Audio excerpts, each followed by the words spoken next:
This is Dan Seifert with The Verge, and we are here in Barcelona, Spain, checking out the Samsung Galaxy S5. This is the company's latest flagship smartphone. It really looks very similar to the S4. It's got a very similar design language with rounded corners, a metal trim alongside. The only major difference with the hardware here is actually on the back. The back features a new soft touch finish with a dimpled pattern. It really feels a lot nicer than Samsung's older glossy finishes. It feels very similar to the Note 3 but without the leather look.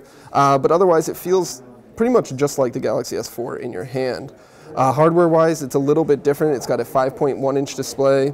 They got a capacitive button for multitasking here and a new fingerprint scanning home button on the front there. On the back, it's got a 16-megapixel camera, an LED flash, and a new heart rate sensor that uses your fingertip to measure your heart rate. You can still take the back cover off to access the battery, your SIM card slot. It's got a micro SD card slot as well. 2800 milliamp hour battery that Samsung says gives 20% better battery life than the Galaxy S4.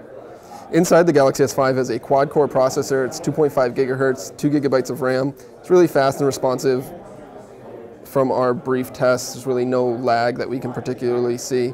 The interface here is definitely very familiar to Samsung users. There are some slight differences. If you swipe over from the home screen, you can access the My Magazine feature, which was available with a swipe up in the Note 3.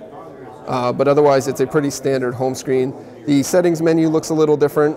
The tabs are gone for a more icon-based approach, and it is running Android 4.4.2. But otherwise, it's definitely a Samsung phone. It's got all of Samsung's apps and helpers and things like that.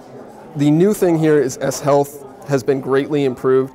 In addition to the heart rate sensor on the back, it's got a new exercise coach and pedometer and things like that, and it has the ability to be expanded with third-party apps that can tap into an SDK that Samsung will be releasing soon.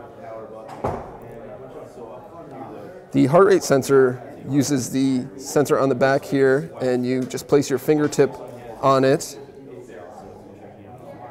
and then it will give you a reading for your heart rate in about 5 to 10 seconds. You can see my heart rate there. Samsung's going to be releasing the Galaxy S5 in a variety of different colored backs. There's blue, black, gold, and white. Depending on which market they're going to release, depends on which color will be available. Initially in the United States, we're going to see the black and white models. Samsung doesn't have a pricing announced for the Galaxy S5, but it says that we should expect it to see it on shelves in April.